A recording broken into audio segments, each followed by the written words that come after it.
So welcome back guys to another video, and I haven't done one of these videos in quite some time, but I had a really eventful weekend. I went out of town to Raleigh.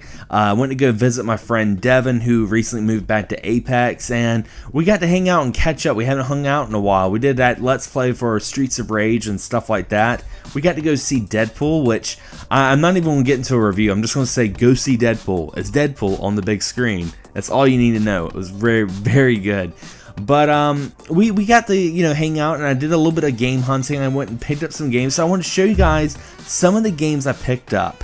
Now, I did get to go to a small gaming convention, but it was really cool. It was called Playthrough, and it was in downtown Raleigh at the convention center, and it was the first of its kind. And so it was very small, but it had a lot of indie developers there and a lot of fantastic tournaments. And I got to meet some of the developers of Pixel Noir. I got to meet the guys behind 20XX. That was really cool. But I mean, the thing is like I wasn't expecting to go to it. I would have made some video footage of that interviewing those people, but I wasn't expecting to be filming on my trip out of town. But I did get to meet a YouTuber. I actually met two YouTubers while I was out of town. At the convention, I got to meet Adam Agro. He was actually doing PR for Signogamous, that company. He was doing a game called Signal to Noise. And I got to play that, and it was really cool. It's a rhythm-based shooter like Tempest, and I'm going to leave a link on their Facebook and their YouTube channel to check out the trailer. It was a lot of fun. I really enjoyed it. I believe they got a green light from Steam, so I'm definitely going to try to stay updated with these guys, because I mean, I could tell the team really pulled a lot of heart into this game, and they had so many songs to choose from. I was playing like the Zelda theme, and I was playing it. It was, oh man, it was great. But I also got to meet Retro Snow as well, and I've been wanting to meet Retro Snow for a while. I've really enjoyed his channel, and I got to hang out with him. We went to Edward McKay's, and we went to Traded right next door, and this is where the pickups are going to be coming in. Okay, I went to trade it, and I picked up this little game right here that I used to have in my collection. I had to get rid of it, and now I have it again, and I'm so glad because the game's starting to go up in value, and that is Tulip. Now, Tulip is very interesting because it's a adventure game, but it's all about you're a little kid with your dad. You move into this new town. You're not the most financially stable family, so you're kind of made fun of, but you find this girl that really tickles your fancy. You really want to get to know her. You really want to kiss her, but without your experience, she won't let you get anywhere close to her. So you have to gain experience by doing little side quests in the game, and you end up kissing just about everyone in that town to get your heart meter up, so you have enough experience to kiss her. It's totally Japanese. It sounds so weird. This game is so awkward, but so quirky and charming. But if you get this game, make sure you get it with the manual. Luckily, this one had the manual, because the game is so weird that the manual is actually a strategy guide. So it really helps you out. But if you find this game out in the wild, definitely pick it up. It's probably one of the most weirdest games you'll play on the PS2, but it's also one of the most fun. So I got Tulip. Now, I got for the Xbox, and I don't talk about it that often, but I do like racing games. I like a lot of arcadey racing games, though. Most definitely Burnout. This is Burnout Takedown for the original Xbox, and what can I say? It still holds up very well. It looks fantastic, but what I really like about the Burnout series is the crashing. I love crashing into things. It's so much fun, and it was just as fun playing now as it was back then. I remember renting this, years ago, and man, I wish I could have played it back when it had online. Unfortunately, you can't play it online anymore, but I got this for like $3 at Edward McKay's, and that was really great. I also picked up at Edward McKay's, I picked up Final Fantasy Crystal Chronicles, but this is called the Crystal Barriers, or Bears, I should say. I didn't know that much about this game. I actually didn't even know it existed, but I saw it and it was like $4, and surprisingly not that much of a Final Fantasy game, other than the name alone. It's more of an action game, and it really revolves around the waggle controls. Your character actually has like telekinesis, so he moves things and throws characters at other characters and enemies and stuff like that. I pretty much picked it up because it was Final Fantasy, and it's something I don't see that often. But I really enjoy Crystal Chronicles. I wish it was a little bit more like Crystal Chronicles, but this is still a nice little short game. I mean, you can't really complain about it.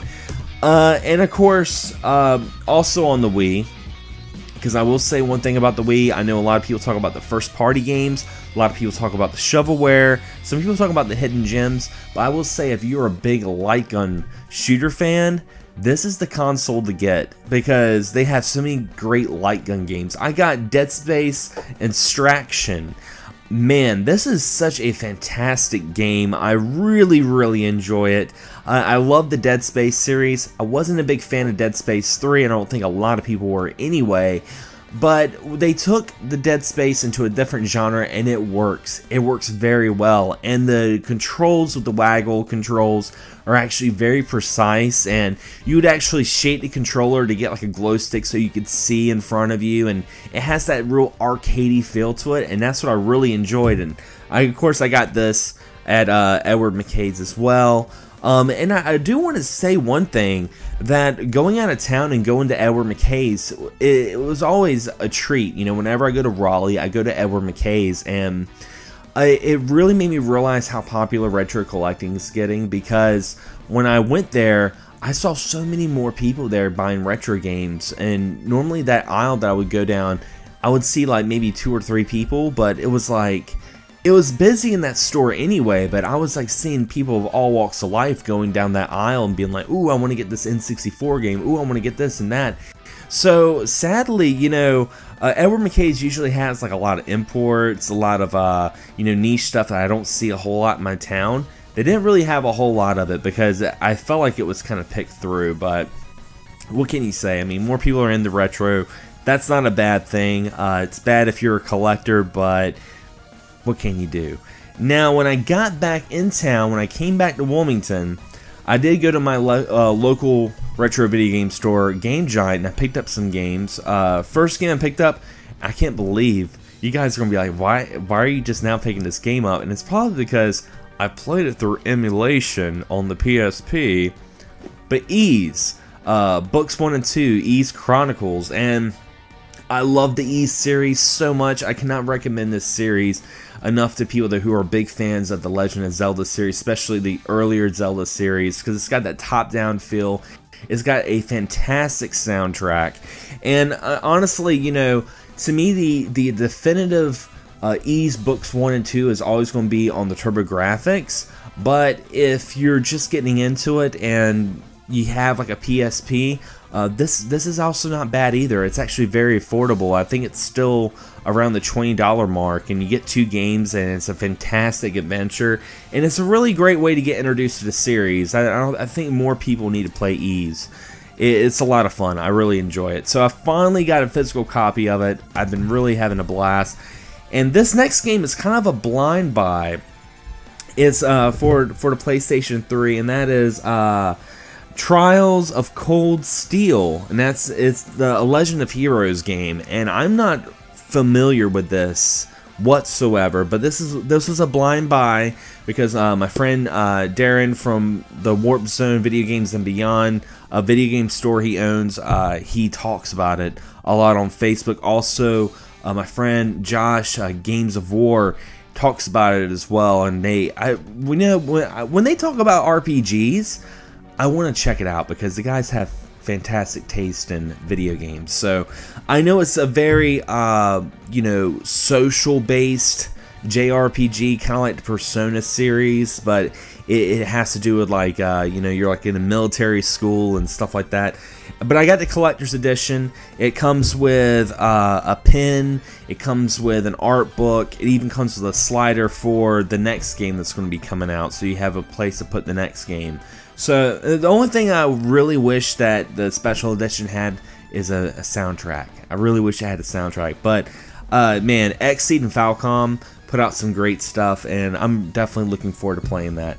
Now, the last pickup I have to show you guys I got a new handheld console. Now, it's not the Vita. I've been really wanting to get a Vita, and I was going to get one that weekend, but I was kind of low on funds after everything else I found. But I went to Game Giant, and they had this, and I had the money I had to throw down, and that is the Neo Geo Pocket Color. I've wanted a Neo Geo Pocket Color for many years. I really enjoy SNK so much, and the really cool thing about it is this handheld's in immaculate condition. I got it for such a good price, and the Neo Geo Pocket Color is very niche. It's got a fantastic library, great games, a lot of Neo Geo classics to play on the go, and it really transfers well to the handheld market. It's a lot of fun, and most importantly, a lot of the games are very affordable as well. I mean, very seldom you'll find games that are over $20. So, I mean, for now, this is a great handheld to collect for, and it's a lot of fun. I'm going to start collecting games for that as well. I can't get over the little D-pad, I don't know if you guys can hear that little clicking noise. I love it. So I got that as well. So I got another console to collect for. I swear this room is not getting any bigger.